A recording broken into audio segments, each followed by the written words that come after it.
If you've ever started a software update on your iPhone and decided you'd rather not continue, you're in the right place. Today I'm going to show you how to stop a software update in progress. Let's get started. Software updates can be crucial for security and performance, but sometimes you might need to pause or stop one for various reasons, like running low on storage or needing your device for something urgent. First things first, let's check the status of the update. Grab your iPhone and follow along.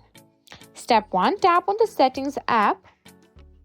Scroll down and tap on General. This is where most of your system settings live. Tap on Software Update. Here you'll see an update is in progress or pending. If you see that an update is in progress and you want to stop it, you need to take a few extra steps. One effective way to stop the update is to disconnect from Wi-Fi. You can do this by swiping down from the top right corner of the screen to access Control Center and tapping on the Wi-Fi button. Alternatively, you can enable airplane mode.